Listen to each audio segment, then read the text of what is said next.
হ্যাঁ ওইটার ভিডিও নিয়ে আসছি আলিপুরদুয়ার থেকে। ফুড ব্লগিং এ নামছো নাকি এমনি আমার যেটা ভালো লাগে সেটাই ক্যামেরা?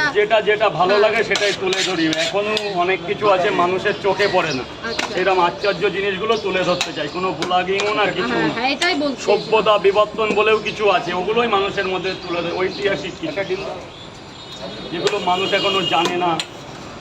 মানুষ এখনো আমরা কলকাতায় থাকি, আমরা এখনো অনেক কিছু জানি না।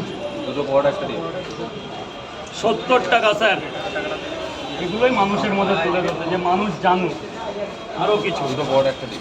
এই জন্যই আমি এইগুলো করি।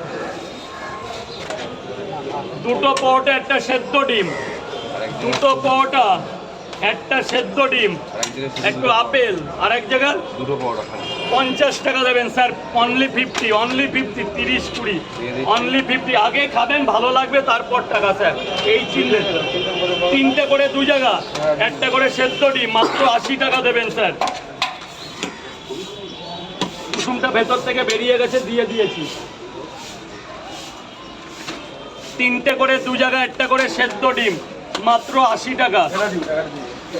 হ্যাঁ, 2টো করে না 3টে করে? হেলমেটটা রেখে দে। কিসের কত? 80 টাকা দাও স্যার প্লিজ। দাদা 2টো না 3টে? একটু সবজি কেমন হয়েছে স্যার?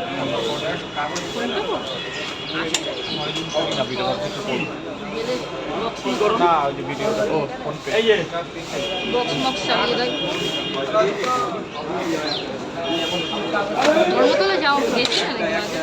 আগের দিন আসলাম তাকে সোনুদার হোটেল। আমার অ্যাকচুয়ালি অনেকদিন বেশ কিছু কন্টেন্ট ছিল। ওই দিন আমি বড়বাজার গেছি, ওখানে এসেছিল ছাঙ্গানি। রবিবার না, রবিবার বন্ধ থাকে আমি জানি। মোটামুটি পোলাবাবু দোকানটা খোলে কখন? এখন একটা খুলে দেয়। তাহলে আমি কিন্তু গেলে দুপুরেই যাবো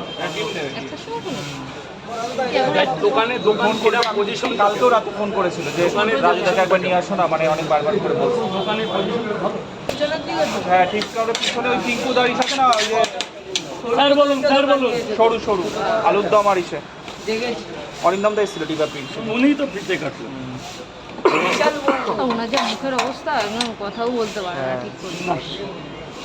দেখি একটা ছেলে দেবো, যেরকম একটা ছেলে ওখানে নেই তো, একাই করে সবকিছু। আরে বাবা, পয়সা যদি ভালোবাসতাম তো আমি কি এরকম থাকতাম? বাবা বল আর কি,